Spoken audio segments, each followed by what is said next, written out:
예, 에베소서 2장 우리 10절과 19절 그 두 절만 함께 합독을 해보겠습니다.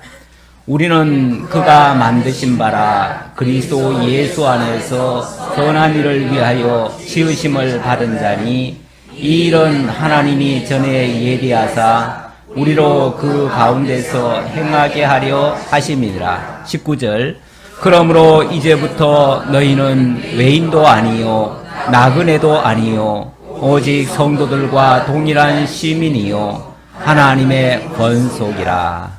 아멘. 이제부터 너희들은 성도들과 동일한 시민이요 하나님의 권속이다. 성도들과 동일한 시민이란 말은 여기 성도들은 영원한 천국에 있는 그 성도를 두고 하는 말인데 천국 시민권이 권자를 얻게 된 자들이다. 그런 얘기죠. 천국 시민권자다 그 말. 요거 잠깐만 좀 꺼주세요.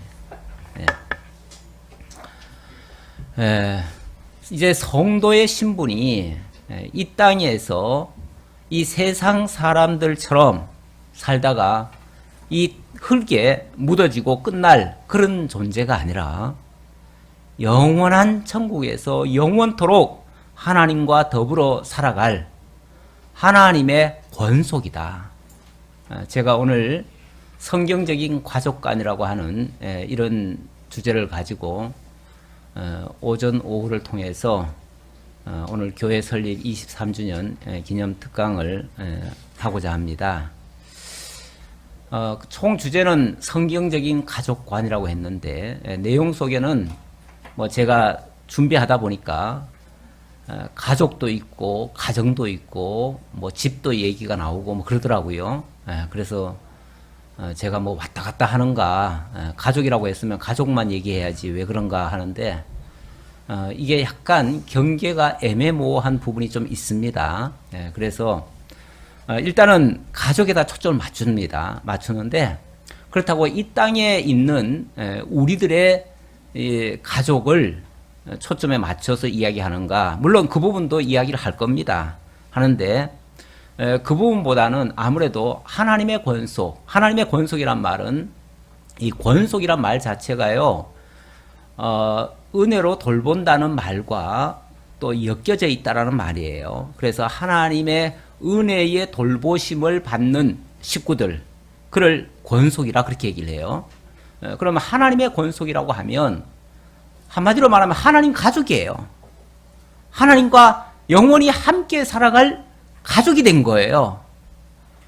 뭐 왕과 백성 그러면 좀 거리감이 있잖아요. 그렇죠? 좀 거리감이 있는데 가족 하면은 어때요? 거리감이 있어요, 없어요? 전혀 없어요. 그냥 한 몸이나 마찬가지예요.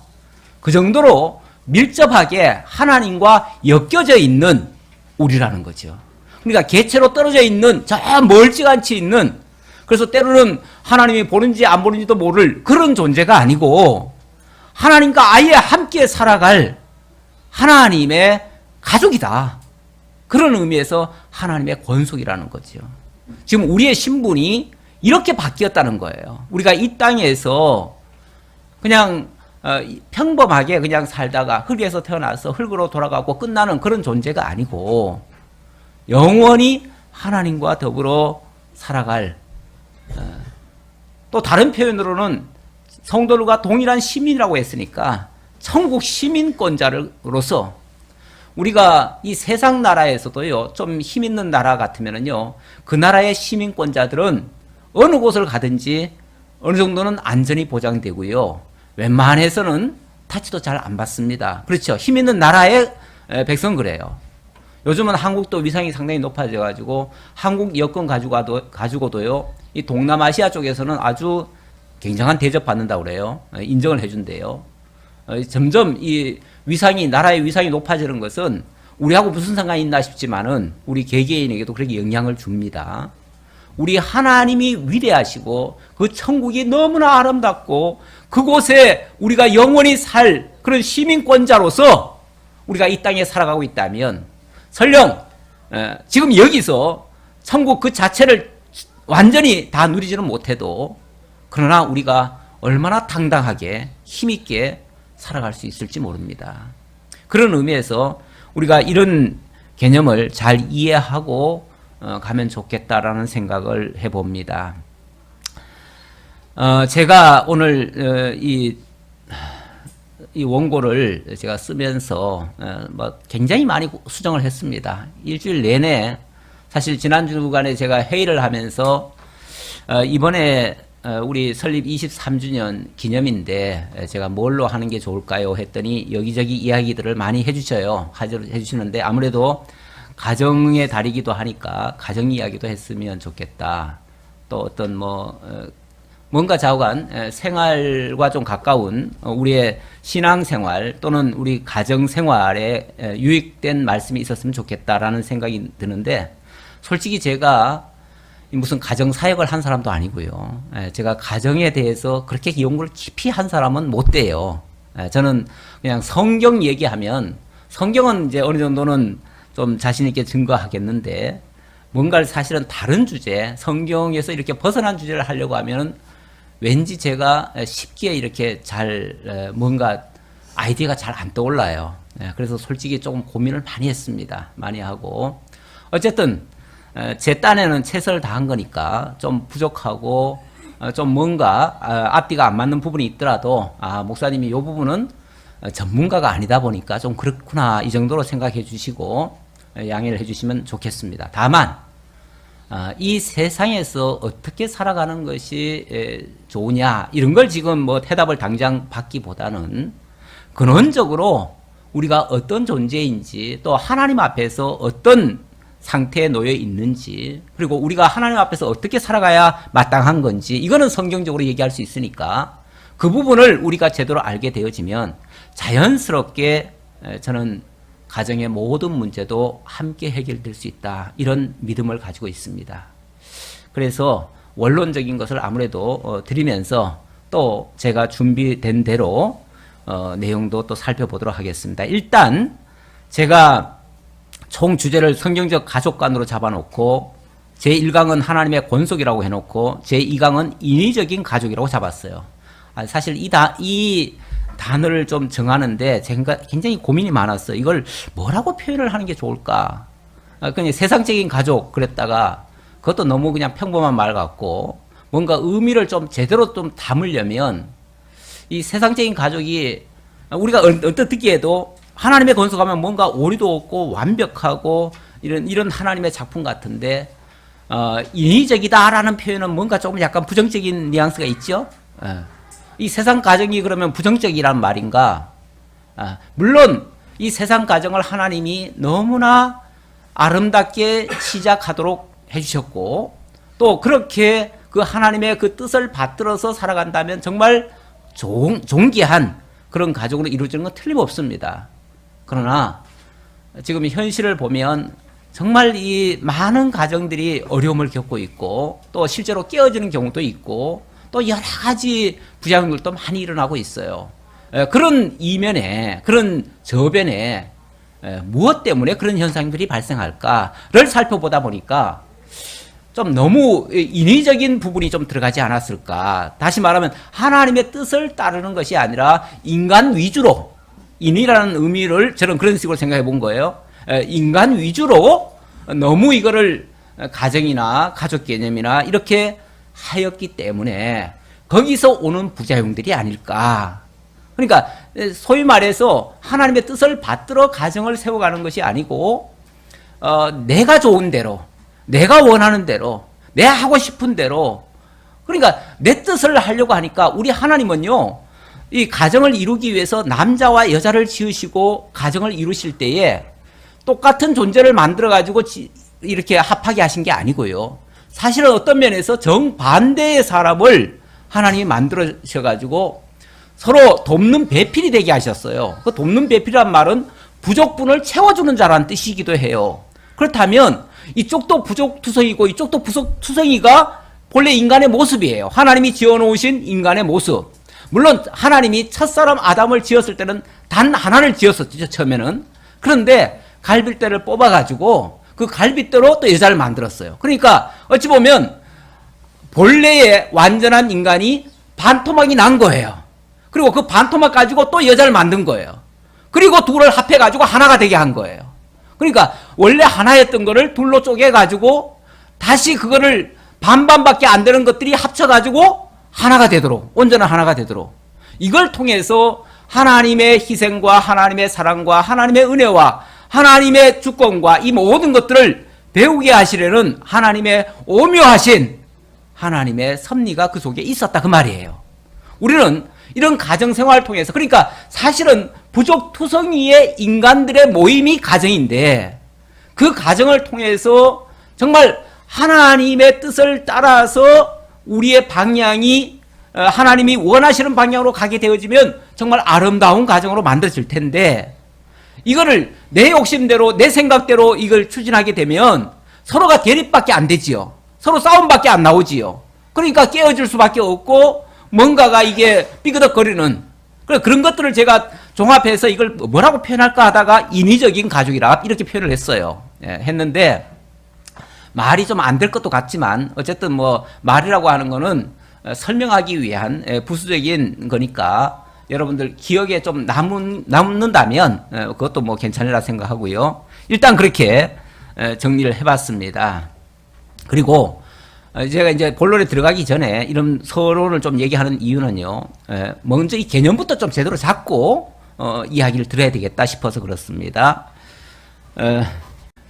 제가 오늘 설명하다 보면은 가족이라는 이야기가 나오고 또 집 이야기도 나오고, 일단은 가족이라는 거는 이제 영어로 말하면 패밀리지요.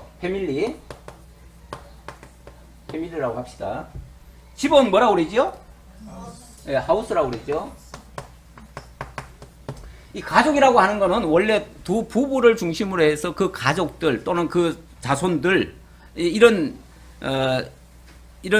인간적인 이 연합을 가족이라고 그렇게 표현을 해요.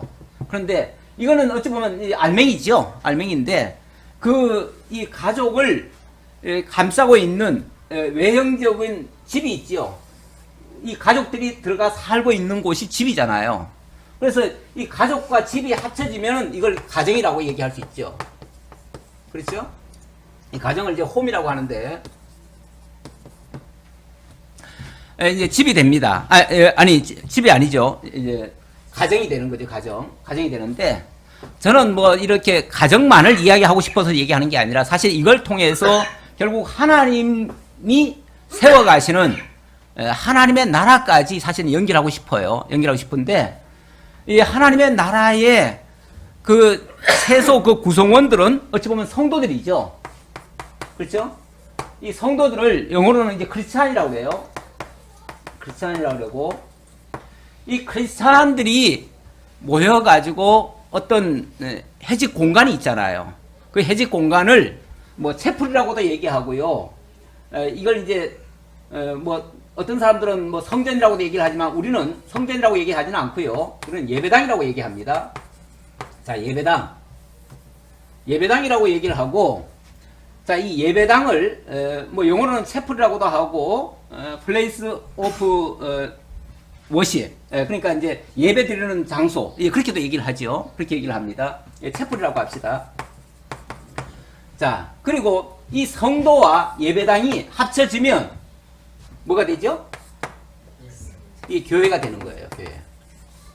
그러니까 성도들만 놔두고도 교회라고 말할 수는 없어요. 그렇죠? 그러면 건물만 지어놓으면 교회라고 할 수 있는가? 건물도 교회가 아니에요. 예배 드리는 장소이긴 한데 교회라고는 말 못해요. 결국은 성도와 예배당이 합쳐져야 비로소 교회가 갖춰져요. 교회 처치가 되는 거죠. 비로소 이제 교회가 돼요. 이 처치라고 하는 건 결국은 우리 크리스찬이란 말은 뭐냐면요, 그리스도의 것이라는 뜻이에요. 그리스도의 것. 크리스토스의 것이라는 거예요. 그리스도의 소유라는 얘기고, 우리 성도들은 우리 가족, 패밀리를 얘기할 때 이 두 부부에서부터 자손들이 생겨난 거 아니에요. 그래서 어찌 보면 그 부모의 자녀들이잖아요. 마찬가지로 우리 성도들은 그리스도의 몸들이에요. 그리스도의 몸. 그리스도에게서부터 나온 그 몸들이에요. 그 지체들이에요.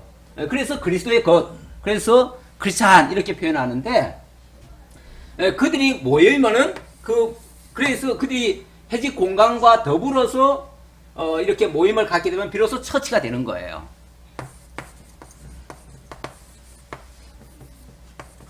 처치가 되는 거죠. 그렇게 처치가 이렇게 이걸 제대로 못 갖추는 곳을 뭐라고 그러냐면은 기도처라고 그럽니다. 왜 이 말을 제가 드리냐면은 가끔 이걸 착각하는 경우가 있어요. 예배당만 지어놓고는 거기를 교회라고 자꾸 얘기하는 사람들이 있고, 또 반대로 예배당은 없으면서도 우리 두세 사람 모여가지고 함께 예배 드리니까 우리가 교회 아니냐, 또 이렇게 주장하시는 분들이 있어요. 물론 뭐 두세 사람이 예배 드려도 하나님은 그 예배를 받으셔요. 그 예배를 받는 것까지는 좋은데 거기를 교회다라고 얘기할 수는 없다 그 말이죠. 물론 성도들은 맞아요. 성도들이 모여서 기도하는데도 맞아요. 기도하고 하니까 그걸 기도처라 이렇게 표현해요. 법적으로 용어로 기도처라고 하는데, 기도처의 상태에서 자꾸만 교회라고, 교회 인정 안 한다고 이렇게 말씀하시는 분들도 있어가지고 이런 오해를 덜기 위해서 제가 이 표현까지 써드리고, 이 말씀을 드리는 이유는 지금 가정 이야기 하면서 결국 교회까지 이게 연결이 되어지기 때문에, 그래서 단순히 교회에서 끝나는 게 아니고 이 가정은 곧 이 교회의 작은 최소 단위예요. 이 한 가정이라는 것이 교회의 최소 단위이기도 해요. 하나님께서 최초의 교회를 세우신 것은 첫사람 아담과 하와를 통해서 세우셨어요. 그래서 그곳에서 정말 하나님을 배우고 하나님을 경외하고 하나님을 섬기도록 그렇게 만들었어요. 그러니까 어찌 보면 그 가정이 곧 교회일 수도 있는 거예요. 그 당시는. 물론 뭐 오늘날처럼 법적인 자격을 갖추거나 모든 걸 다 갖춘 건 아니지만, 그러나 하나님을 배운다는 그런 측면에서, 그래서 우리가 지금 가정 얘기를 하고 가족 이야기를 하지만은 결국은 하나님이 세우시겠다고 약속하신 뭐죠? 하나님의 나라. 그 하나님의 나라로 연결되는 말씀이다. 그래서 이 하나님의 나라와 또 교회와 또 가정과 우리의 이 가족 개념들이 이 동떨어진 이야기들이 아니고 다 연결되어 있다. 그래서 우리가 하나님을 제대로 알고 그를 제대로 경외한다면 가정도 역시 건강하게 아름답게 세워져 갈 수 있고, 그로 말미암아 그 가족 구성원들도 정말 행복하게 살아갈 수 있는 이런 결과가 만들어질 수 있다. 그래서 이것을 제가 지금 가정 이야기를 하든 가족 이야기를 하든 무슨 얘기를 하든 우리는 하나님의 나라와 연결해서 또 이 교회와 연결해서 이해를 하는 것이 좋겠다라는 뜻입니다. 오늘 설립 23주년 기념이다 보니까 제가 특별히 이 부분을 좀 더 강조하면서 본론에 들어가도록 하겠습니다. 제가 오늘 교환을 좀 만들었잖아요. 제가 교환을 만드는 이유는 물론 여기서 제가 다 상세하게 잘 설명드리면 좋겠지만 뭐 시간 관계상 하다 보면은 또 못할 수도 있고요, 넘어갈 수도 있어요. 그래서 제 딴에는 여러분들이 혹이라도 조금 미흡하게 들으셨더라도 좀 가져가셔서 나중에라도 좀 더 이렇게 새겨 놓으시라고 그렇게 했습니다. 제가 들어가는 말에서 이런 말씀을 좀 생각해 봤어요. 일제시대 때 강제징용 당했던 우리 한국인들이 꽤 많습니다. 근데 그분들이 전장터에서 많이 죽어갔지요.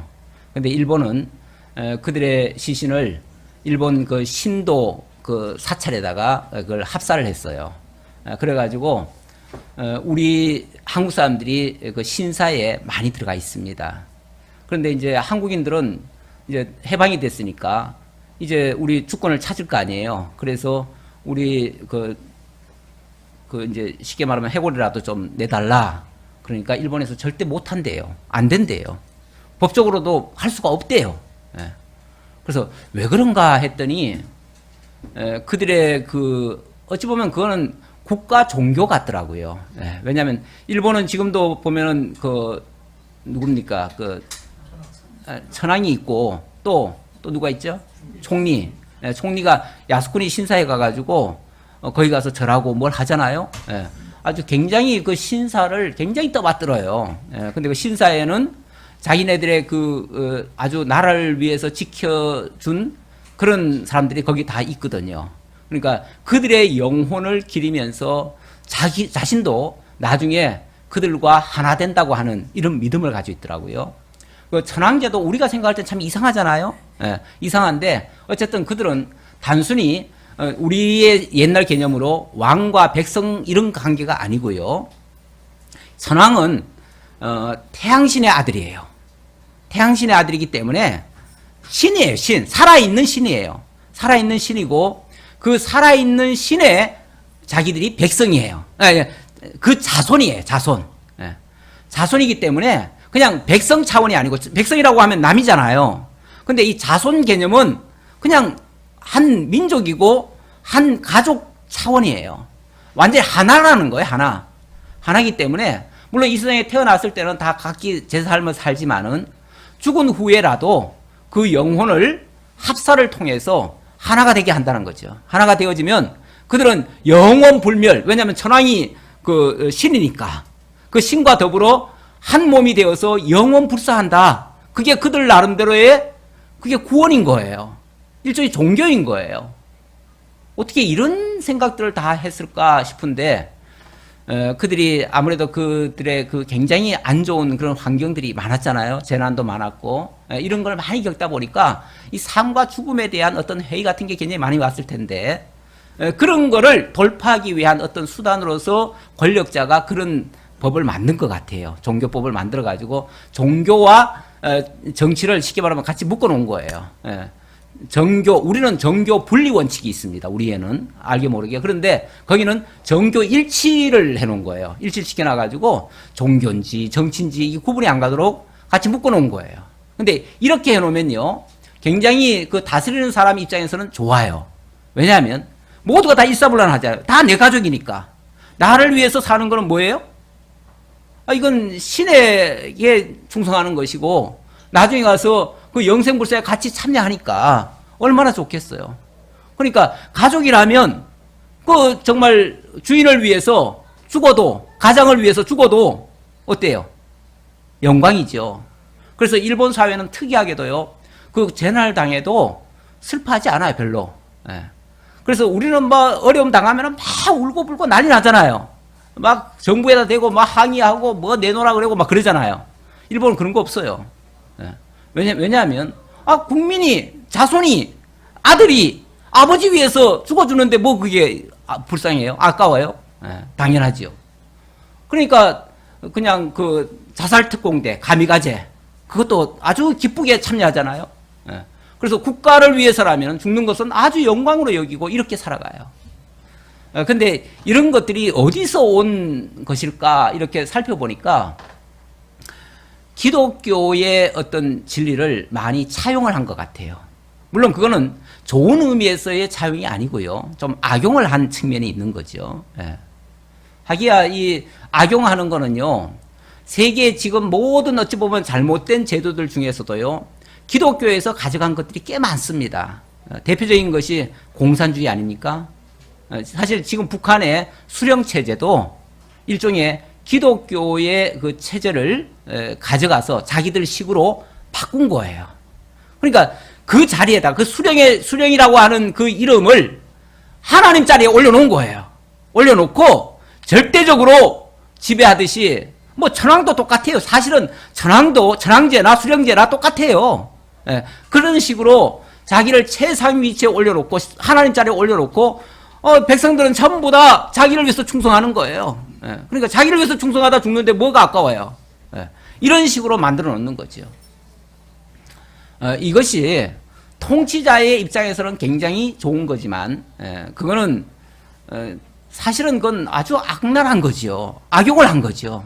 악용을 한 거고, 사실 공산주의라는 것도 그 사람, 그거 만든 사람들이 다 기독교인들이에요. 그러니까 기독교의 일부분에 있는 그런 진리를 갖다가 자기들 식으로 바꾼 거죠. 악용을 한 거죠. 악용을 했고, 사실은 뭐 우리가 지금 사용하고 있는 우리나라 민주제도 같은 거, 민주주의도 어찌 보면 기독교에서 나온 거예요. 그것도 사실 이슬람교나 불교나 이런 데는 민주주의라는 개념이 없어요, 원래. 없어요. 우리 기독교에서 사실 민주주의가 나온 거예요.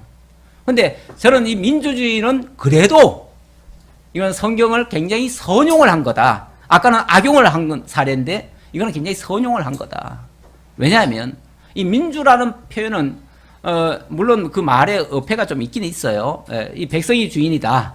그런 뜻이긴 한데 어찌 보면 자율권과 좀 뭐라고 할까요? 자기 결정권과 모든 어떤 그런 개인의 모든 것을 인정하고 존중하고 이런 거 아니겠어요? 이런 게 민주주의의 그런 모습인데 우리 성경은요 하나님을 절대 주권자라고 얘기를 하지만 하나님이 어떤 경우에도 강요를 하시거나 억압을 하시거나 당장 말 안 듣는다고 바로 처결을 하시거나 이렇게 하지 않으셔요. 우리 하나님이 첫사람 아담을 지어 놓으시고 첫사람 아담 보고 뭐라고 그래요? 첫사람 아담을 지을 때부터 어떻게 지었어요? 그렇죠. 당신의 형상대로 지었대요. 어찌 보면 하나님의 성품도 닮아 있어요. 하나님의 모양과 하나님의 성품 이런 것들이 다 담겨 있고요. 하나님의 지정의적인 그런 것도 다 담겨져 있어요. 그래서 인간만큼은요. 하나님이 지은 그 어떤 것과는 차원이 달리 다른 것들은 어찌 보면 쓰고 버려질 존재라고도 볼 수 있는데 우리 인간만큼은요. 한번 쓰고 버리는 그런 어떤 소비재가 아니에요. 소비재가 아니고 인간은 하나님의 사랑의 대상으로 삼은 존재예요. 여러분 사랑의 대상이라고 하면 상대를 존중합니까? 무조건 내 말만 들어 합니까? 존중하잖아요. 귀하게 여기잖아요. 그렇죠? 상대를 자기와 어찌 보면 원래는 동격은 아닌데 동격처럼 인정을 하잖아요. 그러니까 어찌 보면 모든 권한을 다 주는 거예요. 그래서 어찌 보면 복을 주시며 가라사대 할 때도 생육하고 번성하라, 땅을 정복하라, 다스리라. 다스리라는 게 뭐예요? 다 통치하라. 어찌 보면 하나님께서 권한을 주지 아니하면 물론 그것이 절대적인 권한은 아니에요. 하나님이 주신 그 권세 아래에서의 권한이죠. 그렇지만은 물론 이걸 넘어섰을 때는 그거는 이제 타락이 되는 것이고 하나님께 도전하는 것이고 하나님 자리를 꿰차려고 하는 행위가 되니까 그거는 정말 배역적인 그런 행동이 되겠지만 그러기 전까지 다시 말하면 하나님의 절대 주권을 인정하는 가운데서 하나님이 주신 것을 누리면서 다스리면서 통치하면서 정복해 간다면 그거는 하나님이 허락한 복 테두리 안에 있는 거 아니겠어요? 그렇죠? 그러니까 하나님이 절대적인 권한을 주신 건 아니지만 상대적이라도 인간이 충분히 하나님의 뜻을 깨닫고 헤쳐갈 만한 그런 일들을 맡겨주시고 자율권을 주시고 또 자원하게 만드시고 순종이라고 하는 걸 하게 하시고 이렇게 하셨어요. 물론 그것을 인간이 나중에 사탄의 그 유혹을 받아가지고 그 유혹에 그만 넘어가는 바람에 그래서 하나님이 금하신 것까지 건드려버렸죠. 금하신 것까지 건드리는 바람에 결국은 문제가 불거지긴 했고 그 이후에는 타락이라고 하는 과정을 거쳐서 불행이라고 하는 늪에 빠져버렸죠. 그게 어찌 보면 현존 인류의 모습이 돼버렸어요. 지금 현존 인류는 타락한 아담의 후예들이에요. 그러니까 원형적인 아담의 후예들이 아니라 타락한 아담의 후예들이 돼버렸어요. 그러다 보니까 지금 인류에게는 사실 처음 하나님이 지었던 하나님의 형상과 모양대로 정말 지어놓으신 그 아름답고 완벽하고 멋지고 그런 모습이 아니고요. 조금이 아니라 많이 허물이 많고요. 정말 문제도 많고요. 정말 이걸 하나님의 진리의 말씀으로 다시 새롭게 하지 않고는 도저히 그대로는 사용할 수 없는 그런 존재가 되고 말았어요. 그래서 우리가 다시 새롭게 할 필요성이 있는 거예요. 다시 돌이켜야 될 필요가 있고 다시 하나님께로 돌아가야 될 이유가 있는 거예요. 그런데 놀랍게도 우리 하나님께서 그렇게 하신다는 거예요, 지금. 자, 오늘 본문 에베소 2장 10절부터 읽었는데 제가 다 읽고 싶었지만 제가 시간 관계상 10절과 19절만 읽었습니다. 제가 조금 더 읽어볼게요. 우리는 그가 만드신 바라 그리스도 예수 안에서 선한 일을 위하여 지으심을 받은 자니 이 일은 하나님이 전에 예배하사 우리로 그 가운데서 행하게 하려 하심이니라. 우리는 그의 만드신 바라. 여기 그의 만드신 바란 말은 그리스도 예수 안에서 선한 일을 위하여 지으심 받았다. 이 표현의 의미예요. 다시 말하면 새 창조된 자들이다. 그런 얘기예요. 사실은 이 부분이 2장 1절부터 읽어야 이게 이해가 더 돼요. 왜냐하면 2장 1절은 뭐라고 그럽니까? 허물과 죄로 죽었던 너희를 뭐 하였다? 살리셨도다. 이렇게 나오죠. 현생 인류는 허물과 죄로 죽어버린 인생이에요. 물론 뭐 우리가 다 멀쩡히 살아있는데 왜 죽었다고 하느냐? 죽었다는 거는요, 영원한 생명은 하나님께 있어요. 근데 그 영원하신 그 하나님의 생명과 연합되지 못하면 하나님의 생명에서 끊어져 있는 상태예요. 끊어져 있다면 우리가 육신은 살아있으나 이 육신이 영원히 살 존재가 아니거든요. 하나님의 생명이 우리와 연결되어 있어야 그것이 영원히 살아있는 존재고 그걸 생명체다 얘기할 수 있는데 우리는 사형체가 돼버렸어요. 다시 말하면 영이 죽어버린 상태가 돼버렸다 그 말이에요. 사형체가 됐으니까 결국 영이 죽은 상태로서는 솔직히 말하면 껍데기밖에 없어요. 껍데기밖에 없는 인생은 또 달리 표현하면 동물과 별반 다를 게 없는 존재가 돼버렸어요. 일반 동물들은 영이 없잖아요. 그렇죠? 인간 외의 모든 피조물들은요, 영이 없어요.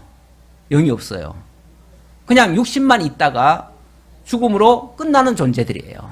그런데 우리 인간은 특이하게도 하나님께서 당신의 생명이신 그 영을 넣어주셨어요. 그래서 우리는 영이 있는 존재예요. 영이 있는 존재인데 문제는 이 영이 처음 받은 그대로 살아 있어야 되는데 아담의 후예로 태어나면서부터는 허물과 죄로 죽어버린 상태가 되어버렸다 그 말이에요. 죽어버렸으니까 그 상태로는 사실은 사나 안 사나 비슷해요. 별 의미가 없어요. 그런데 하나님께서 완전히 예수 그리스도를 보내셔서 새로운 피조물로 바꿔주신다는 거예요. 그걸 우리는 뭐라고 그러냐면 구원이라고 그래요. 구원. 그래서 우리가 예수 믿고 구원받았다 하는 말은 바로 그 구원의 역사가 그리스도로 통해서 이루어지는데 그 그리스도를 믿음으로 말미암아 그리스도 안에 있는 자들, 이 크리스찬, 그리스도의 것이 된 자들은 바로 그 교회의 멤버가 될 수 있고 결국 하나님의 나라에 참여할 자격자가 되어진다. 그 얘기예요. 그래서 이제 우리가 그리스도 안에서 새 생명을 받게 됐습니다. 새 생명을 받게 됐는데 무엇 때문에 새 생명을 주셨는가? 그리스도 예수 안에서 선한 일을 위하여 지으심을 받았다. 선한 일을 위해서다. 분명한 목적의식이 있는 거죠. 우리의 삶이라고 하는 게 방향이 없으면요, 목표가 없으면은 그야말로 그냥 세상 사람들 평이하게 그냥 살아가는 그런 그냥 먹고 아침 자고 먹고 싸고 뭐 솔직히 인간이 하는 일이 그거잖아요. 예. 근데 그거는 동물들도 다 하고 있잖아요. 그러니까 그것과 우리가 뭐가 다른지를 잘 몰라요. 그러니까 인간이 뭐 특별한 존재 같지도 않고 고귀하다고 뭐 인간이 자꾸 고귀하다고 그러는데 뭐 때문에 고귀한지를 잘 모르겠어요. 그런데 이제 그리스도 예수 안에서 새로운 피조물로 거듭나서 하나님의 선한 일을 위하여 지음받았다면 굉장히 귀한 존재죠. 그 일에 참여한다면 그 일 자체가 너무나 선한 일이죠. 그렇죠? 우리를 그렇게 만드시려고 하셨다. 조금 더 읽어볼게요. 그러므로 생각하라. 너희는 그때 육체로는 이방인이요 손으로 육체에 행한 할례를 받은 무리라 칭하는 자들로부터 할례를 받지 않은 무리라 칭함을 받는 자들이라. 말이 어렵지요? 우리는 그때 할례도 안 받았었고 전혀 그러니까 하나님의 사람으로는 자격이 없었다. 한마디로 자격이 없었다. 그럴 만한 자격이 안 됐다. 그때 너희는 그리스도 밖에 있었고 이스라엘 나라 밖의 사람이라. 약속의 언약들에 대하여는 외인이요 세상에서 소망도 없고 하나님도 없던 자이더니 이제는 전에 멀리 있던 너희가 그리스도 예수 안에서 그리스도의 피로 가까워졌느니라. 전에는 그런 신분이었는데 이제 그리스도 예수 안에서 새로운 피조물로 바뀌는 바람에 이제 그리스도의 것이 되고 하나님과 함께 살아갈 수 있는 그런 존재가 되었다. 그래서 19절에 그러므로 이제부터 너희는 외인도 아니요 나그네도 아니요. 왜요? 하나님 모르는 인생들은 전부 다 나그네거든요. 그야말로 흙에서 왔다가 흙으로 돌아가고 끝나는 존재거든요. 또 그리스도와는 상관없으니까 외인이고요. 저 밖에 있는 자들이고요. 이렇게 전혀 하나님의 영원한 생명과는 무관하던 그런 존재가 이제는 바뀌었다. 어떻게? 오직 성도들과 동일한 시민이요 하나님의 권속이라. 제가 서두에 이미 말씀드렸습니다. 이렇게 하나님이 바꿔주셨어요. 이렇게 바꿔주셨는데 이렇게 바꿔주시고 이걸 정말 하나님 앞에서 새로운 가정으로 아까 선한 일을 위하여 지금 받았다고 했으니까 선한 목적을 향해서 달려가도록 하나님께서 가정이라고 하는 제도를 주셨어요. 그래서 가정 이야기를 조금 하고 넘어가도록 하겠습니다. 제가 초점은 하나님의 권속에다 맞춰놨지만 그러나 이 가정이라고 하는 걸 통해서 그 가족이 만들어지니까요. 그래서 이 가정 이야기를 안 할 수가 없는데 마태복음 19장 4절에 보면 예수께서 대답하여 이르시되 사람을 지으시니까 본래 그들을 남자와 여자로 지으시고 말씀하시기를 그러므로 사람이 그 부모를 떠나서 아내에게 합하여 그 둘이 한 몸이 될지니라 하신 것을 읽지 못하였느냐. 그런즉 이제 둘이 아니요 한 몸이니 그러므로 하나님이 짝지으신 것을 사람이 나누지 못할지니라. 이건 주례사죠. 오늘 뭐 주례 받으실 분은 없지만은 사실 여러분들도 평소에도 한번 주례사들을 읽어볼 필요가 있어요. 왜냐하면 우리가 지금 가정생활을 하나님이 원하시는 방향으로 지금 가고 있는지 점검들은 해보셔야 돼. 솔직히. 그렇죠?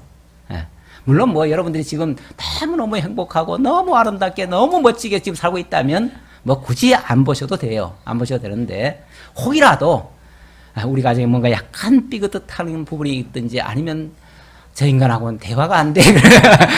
만약에 이런 자가 있다면 이런 말씀을 한번 새겨봐야 된다. 새겨봐가지고 그래서 이거는 꼭 주례할 때만 틀어드리는 말씀이 아니고요. 사실 우리가 평소에도 배워야 되고 연세 드셔도 배우셔야 돼요. 연세 드신 분들도 보니까 뒤늦게 무슨 뭐 이제 와서 이혼은 그렇고 그냥 따로 살자 그래가지고 무슨 뭐 이상한 또 요즘 용어가 나오대요. 뭐 그렇게 사자는 사람도 있는데 어쨌든 여기 제가 이제 부모를 떠나 한 몸이 될지니 사람이 나누지 못할지나 이렇게 세 대목으로 좀 나눠놨는데 이걸 한번 새겨보자는 거죠. 이거 생각 좀 해보자고. 일단 부모를 떠나라는 말이 있는데요.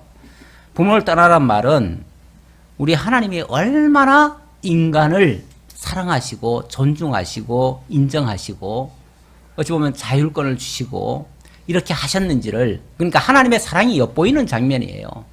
하나님이 우리는 결혼하고 뭐 해도 다 내 새끼라고 생각하잖아요. 내 새끼, 내 분신, 내 거 이렇게 생각할 수도 있는데 사실은 여기 우리 하나님께서 최초의 사람 아담에게 이 말씀을 하신 것은요. 다음부터 네 자식 낳아놓고는 네 새끼라고 생각하지 말아라. 그 얘기 들 수도 있어요. 그렇죠? 우리가 언젠가부터 저도 그런 생각이 자꾸 들더라고요. 물론 뭐 저도 자녀를 낳았지만은 내 새끼다 생각하는 것이 개념이 언젠가부터는 조금 이 말씀을 좀 듣고부터는 저도 그걸 조금 색깔 좀 달리 했어요. 하나님의 자녀다. 하나님의 자녀다. 그러니까 내 자녀가 아니라 다만 나를 통해서 주신 자녀인 건 틀림없는데 그래도 하나님이 나를 통해서 주신 것이다. 그러므로 하나님이 그 자녀에게 하게 하시는 일을 나는 어찌 보면 돕는 자지 내가 주관하는 자는 아니다. 그래서 부모된 자들은 어찌 보면 자녀들을 독립하도록 내줘야 돼요. 내주는데 그렇다고 해서 완전히 그러면 자녀들은 부모를 완전히 벗어나가지고 그럼 이제부터는 자유인이니까 내 마음대로 해도 된다. 그런가요? 또 그건 아니죠. 그 여전히 그 부모의 자녀라는 사실은 기억을 하고 그 부모의 지도는 따르고 그 어떤 울타리 내에서의 자유죠. 우리 하나님과 인간의 그 관계 속에서 그게 어찌 보면 선인데 그 선을 넘어버리면 문제가 되고 넘지 아니한 상태에서는 모든 것을 자율적으로 할 수 있도록 우리 하나님께서 그렇게 하셨어요. 그렇게 하셨는데 이거는 너무 사랑하시기 때문에 그렇게 하신 거예요.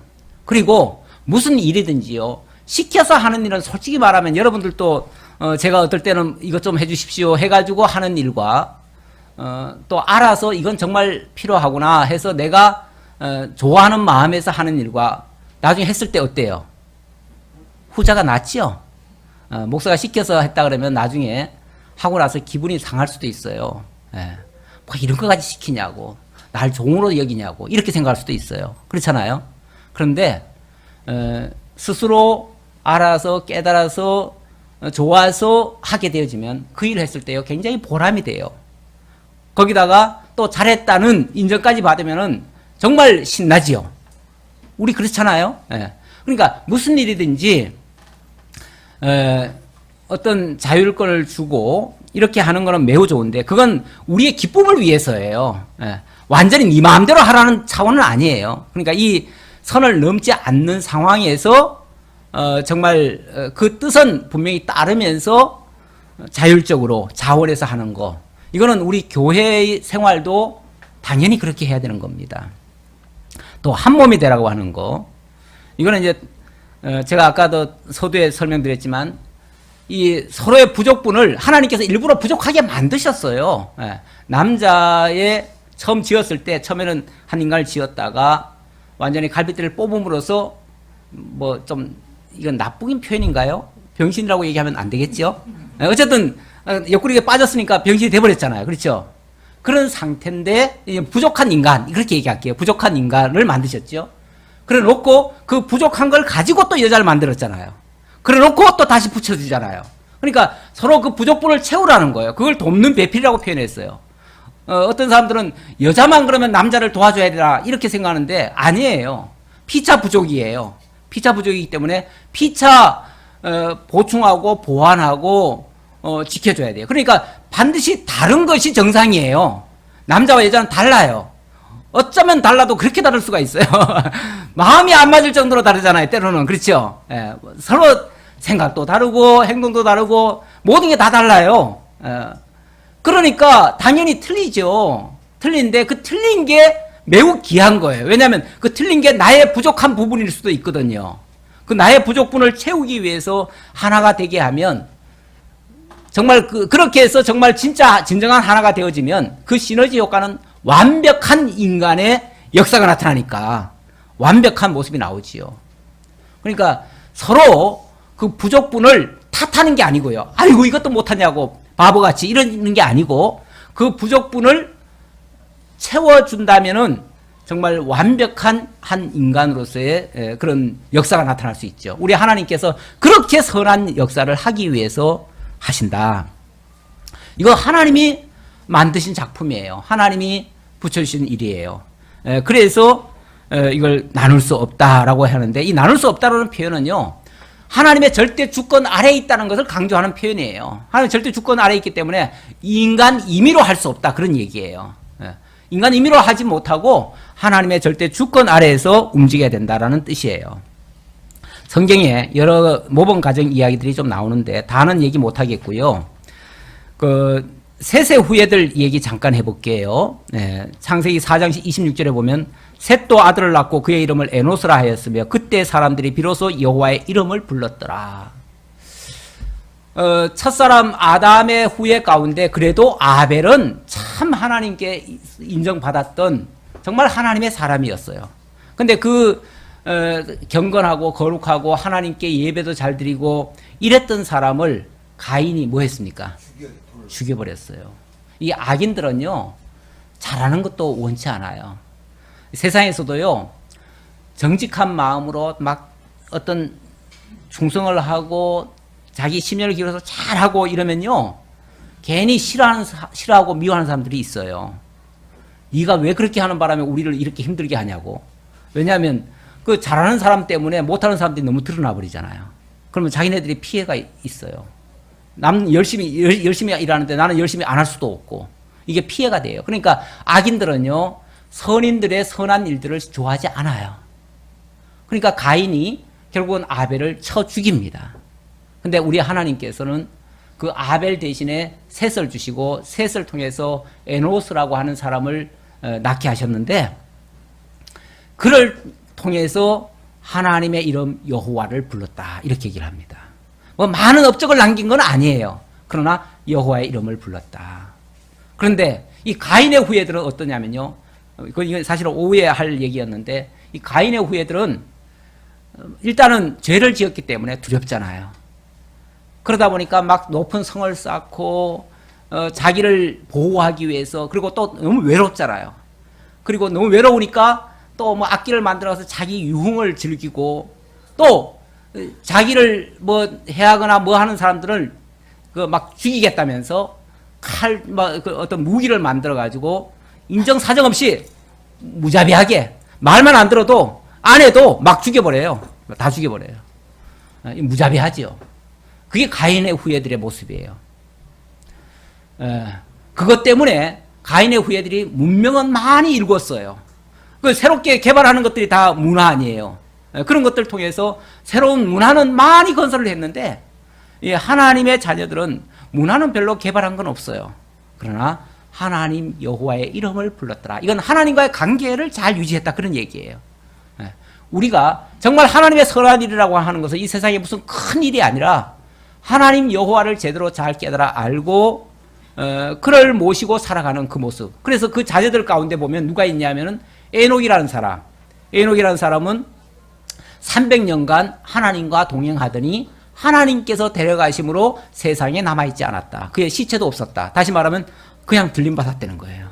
이게 이제 구원의 정말 부활의 예표지요. 그런 예표를 보여주신 거죠. 또 노아 정말 하나님의 의인이었고 그 당시에 모든 사람들이 다 비난하고 조롱하고 그랬는데 그 모든 걸 무릅쓰고 정말 방주를 지으면서 방주를 통해서 온 전 지구적인 그 재난 앞에서도 구원을 받는 그런 모습이 보였지요. 그러니까 진정한 승리, 최후의 승리는 하나님 안에 있는 자들에게 있는데 과정적으로는 가인의 후예들이 더 잘 되는 것 같은 모습도 있어요. 분명히 있지만 그걸 우리가 부러워할 건 아니다. 왜냐하면 그거는 많이 건설하는 것 같지만 나중엔 정말 모래 위에 세운 집처럼 와르르 무너져 버릴 거니까. 그러나 하나님 안에서 진리의 말씀으로 세워지는 가정은 정말 견고하게 끝까지 승리하는 그런 가정이 되어진다. 그런 얘기 드리고요.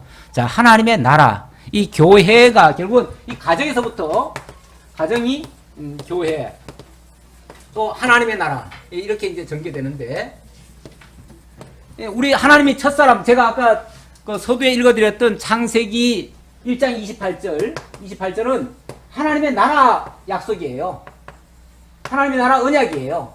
이 나라 언약을 하나님이 선포해 놓으시고 그걸 이루시기 위해서 최초의 인간을 지어가지고 가정이라는 걸 만들어 주셨어요. 그리고 그 가족들과 더불어 가정을 이루고 그 가정을 통해서 교회를 이루고 그 교회를 통해서 하나님의 나라로 완성해 가신다, 그 말이에요. 그러니까 이 교회와 가정이 별개의 이야기가 아니고 결국 이거는 정말 하나님의 영원한 진리의 내용 속에 담겨져 있는 하나의 일관된 이야기예요. 그러니까 가정 사역이 따로 있는 게 아니고 하나님을 제대로 잘 배우는 것이 정말 가정 사역을 하는 것과 다름없어요. 그래서 우리가 정말 하나님을 제대로 깨달아 알고 그의 뜻을 따라서 정말 서로 사랑하며 살아간다면 아름다운 가정은 자연스럽게 만들어질 수 있지 않겠는가 생각을 합니다. 로마서 14장 17절에 이런 말씀이 있어요. 하나님의 나라는 먹는 것과 마시는 것이 아니요 오직 성령 안에 있는 의와 평강과 희락이라. 이 가정은 어떻게 구성되어야 되는가를 설명할 때, 물론 이거 다 연결되는 얘기니까 한 가정에도 해당되는 얘기고 교회도 해당되는 얘기고 궁극적인 하나님의 나라에도 해당되는 얘기다 그 말이고요. 자, 이 먹고 마시는 것이 아니오라고 했는데 우리가 일반적으로 가정하면은 뭘 생각하지요? 그렇죠. 의식주를 제일 먼저 생각해요. 어떻게 밥벌이 해가지고 가장은 밥벌이, 그러니까 양식 구해오는 사람, 네, 이고, 또 부인은 그걸 가지고 어떻게 먹이고 자녀들 기르는 일, 뭐 이게 전부인 줄 알아요. 그게 가정 일구는 일이라고 생각해요. 그런데 우리 지금 본문에 뭐라고 그러냐면 하나님의 나라는 먹는 것과 마시는 것이 아니요. 거기에 함몰되면 안 된다 그 말이죠. 거기에 함몰되면 안 된다. 그게 필요 없다가 아니에요. 그것도 필요하지요. 필요한데 우리 주님께서 무엇을 먹을까, 무엇을 마실까, 무엇을 입을까 염려하지 말라. 이 모든 것은 내가 너희에게 더하리니 이렇게 말씀하셔요. 더하시리니. 우리 하나님께서 어찌 보면 그거는 보너스로 주겠다는 거예요. 그러니까 본질이 있고 우리가 그 본질에 충실하게 되어지면 하나님이 우리에게 필요한 이 모든 것은 보너스로 주겠다 그 얘기잖아요. 그 얘기니까 이게 목표가 돼서는 안 된다 그 말이에요. 그걸 하지 말라는 얘기가 아니에요. 그건 분명히 우리가 당연히 돈 벌어야지요. 가족 먹여 살려야지요. 집도 사고 그래서 가정이 정말 흔들리지 않도록 이렇게 지켜야 될 의무와 사명들이 있어요. 있지만 그걸 목표로 세워서는 안 된다 그 말이죠. 그게 목표로 되는 순간 우리가 하나님과 멀어질 수가 있으니까. 왜냐하면 그것만 자꾸 쫓다 보면은 하나님과는 아무래도 자꾸 멀어질 수 있잖아요. 그러니까 무엇이 우선이냐, 무엇이 먼저냐, 1순위가 뭐냐를 지금 이야기하는 거예요.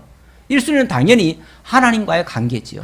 관계인데 2순위는 그거는 추구보다도 내가 이것에 충실하다 보면 하나님께서 정말 보너스로 얼마든지 줄 수 있다. 뭐가 필요하냐? 집 필요해? 집 줄게. 그 얘기예요. 쉽게 말하면은 밥이 필요해? 내가 밥 줄게. 옷이 필요해? 옷 줄게. 네. 그러면서 진짜 중요한 것이 뭔지를 알아라. 그 얘기예요. 그런 의미에서 먹고 마시는 것이 아니다. 얘기고 그 다음에는 의와 평강과 희락이라. 네. 어찌 보면 이게 좀 더 본질적인 것이다. 그 얘기죠. 한 가정도 그래요. 한 가정도 맨날 치고받고 싸우면서 그냥 하루도 정말 마음 편하게 잠도 못 자겠고 이런 경우도 있을 수가 있어요. 요즘은 어떤 통계에 보니까 가정폭력이 뭐 한 해에 5만 건이 신고가 된대요. 그리고 또 자녀 학대도 한 2만 건이 있대요. 그런데 그 전부 다 어디서 일어나는 일이에요? 가정 안에서 일어나요. 특히 그 자녀 폭행 뭐 그거는 거의 다 친부모에 의해서 80%가 이루어진대요. 아니 우리가 저 유치원이나 뭐 어린이집에서 어쩌다가 하나 뭐 애들 때렸다고 그냥 난리를 피우잖아요. 온 나라가 그냥 법석이잖아요. 근데 그거는 통계를 내보니까 1%도 안 돼요. 그러니까 저 밖에 나가서 선생들한테 얻어맞는 거는 1%도 안 돼. 그런데 그거는 그렇게 큰 문제라고 생각하면서 집에서는 맨날 엄마 아빠가 그냥 맨날 애들 지어받고 때로는 그냥 아주 버리기까지도 하고 정말 못된 짓은 부모들이 더 많이 하더라고요. 통계를 보니까 그래요. 통계를 보니까 80%는 다 친부모에 의해서 일어난대요. 그 나머지는 이제 뭐 할아버지나 또는 뭐 그 이웃 가족이나 이런 데서 어쨌든 가정폭력이니까 다 그게 그렇게 되고 실제 저 밖에서 내 자식 때리는 거는 1%밖에 안 된대요. 그런데 사람들이 아버지 엄마가 때리는 거는 당연한 거고 그건 뭐 죄의식도 없고 남이 내 자식 건드리는 거는 뭐 막 눈이 벌거가지고 그냥 덤벼들고 뭔가 좀 잘못되지 않았나요? 이것도 근본적으로 우리가 무엇을 지금 어떤 방향을 잃어버린 거예요. 표대가 잃어버린 거예요. 그래서 나온 일이라고 보여져요. 근데 어쨌든 가정은 그래도 굉장히 소중한 겁니다. 이 가정을 우리 성경은 정말 이 가정을 가장 소중한 기관으로 봅니다. 왜냐하면 그래서 오죽하면은 교회의 가장 기초 단위다 이렇게까지 얘기하잖아요. 그리고 교회와 어찌 보면 다 일맥상통하는 그런 관계다. 그런 관계이기 때문에 굉장히 귀하게 여깁니다. 우리 하나님도 첫 사람 아담과 하와의 가정을 굉장히 귀하게 보신 거예요. 그러니까 아까 그런 표현을 해주신 거예요. 그래서 이 가정 안에는 먹고 사는 것 이전에 먼저 의와 평강과 희락이 있어야 된다 그 말이에요. 그렇게 하기 위해서는 정말 서로 사랑하고 양육하고 인격적으로 만들어가는 그런 곳이어야 되는데, 그러기 위해서는 그곳의 법은 어찌 보면 사랑을 빼놓을 수가 없어요. 어찌 보면 무조건적인 사랑이에요. 사랑이고 또 순종이고 헌신입니다. 이 사랑이라고 하는 거는요, 뭐 무조건 일방적으로 사랑은 아닙니다. 일방적인 사랑이 아니에요.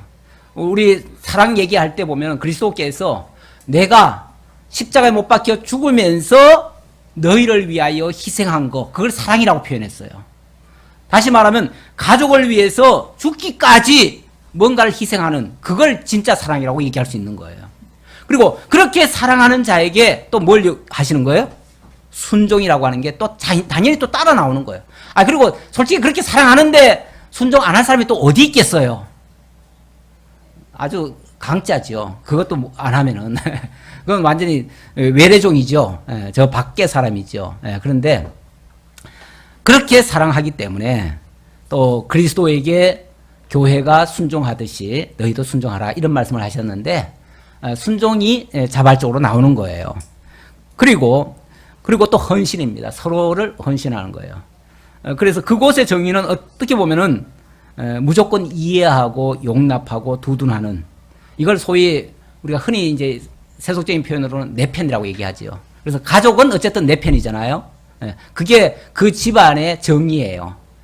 이건 밖에서는 이해 못할 수도 있어요. 그러나 그 집안에서만큼은 가족은 전부 다 내 편이에요. 그건 다 용납한다는 의미고 이해한다는 편이고 두둔한다는 그런 표현인데, 그리고 본래 한 몸에서 나왔기 때문에 그 가정 안에서는 부끄러움이 없습니다. 거짓도 없고요. 위선도 필요가 없어요. 그렇게 할 이유가 없어요. 이유가. 그렇죠? 그래서 당연히 그런 것들이 의고 또 그곳에서부터 평강이 나오고 또 희락이 나오고 기쁨이 나오고 이렇게 된다. 그래서 그렇게 되어지면 어떤 어려움도 다 토할 수가 있고 같이 이해할 수 있고 용납할 수 있고 사랑할 수 있고 포용할 수 있으니까 거기서 평강이 나오고요. 그래서 집에만 가면 평안한 거죠. 근데 이게 이제 거꾸로 되는 경우도 있죠. 어떤 사람은 집에 들어가면 마치 뭐가 내리누른 것 같아가지고 집에서 그냥 집만 보이면은 막 가슴이 두근두근 거리는 사람도 있을 수 있어요. 그러면 이제 큰 문제지요. 그런 큰 문제인데 그 안에 이제 뭐가 큰 방망이가 그 속에 있어서 그렇죠. 그게 겁나가지고 그런 건데, 그런 거는 안 됩니다. 어쨌든, 이 가정이라고 하는 거는 정말 한 몸들이 서로 돕기 위해서, 서로 헌신하고, 서로 순종하고 하기 위해서 존재하는 곳이다. 그렇다면 그곳은 정말 우리의 안전센터가 되고요. 구약 성경으로 말하면 거기가 도피성이 된다. 도피성은 어떠한 범죄가 저질러졌더라도 그곳에 가면 뭐 해요?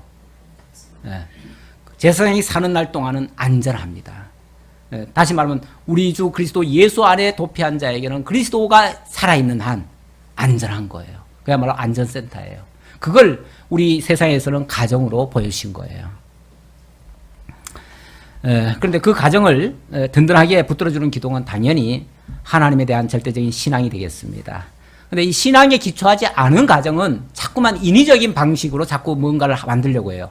그렇게 되어지면 그 마치 모래 위에 세운 집처럼 이게 허물어지기가 쉬운데, 정말 그리스도 예수 안에서 진리를 통해서 지도를 받으면서 하나님께 같이 순종하는 차원에서 이렇게 이루어진다면 정말 반석 위에 세워진 집처럼 견고하게 세워질 수 있다. 그런 말씀을 드릴 수 있겠습니다. 자, 오늘 오전은 이 정도까지 말씀을 드리도록 하지요. 이제 오후에 또 나머지 이야기를 가지고 좀 더 살펴보도록 하겠습니다. 기도하겠습니다. 아버지 하나님 감사합니다. 우리에게 소중한 가정과 그 가정 안에서 하나님께서 생육 번성케 하신 가족들, 그 가족들과 함께 하나님을 신앙함으로 영원한 하나님의 나라 백성이 되어지고 하나님의 권속이 되어진다는 사실을 깨달았습니다. 우리가 이제 당당하게 이 땅에서도 힘차게 살아갈 수 있는 하늘나라 천국 시민권자로서 어디에도 두려워하지 않고 무서워하지 않고 담대하게 승리하며 살아갈 수 있는 저희 모두가 되도록 인도해 주옵소서. 감사드리옵고 예수님의 이름으로 기도하옵나이다. 아멘.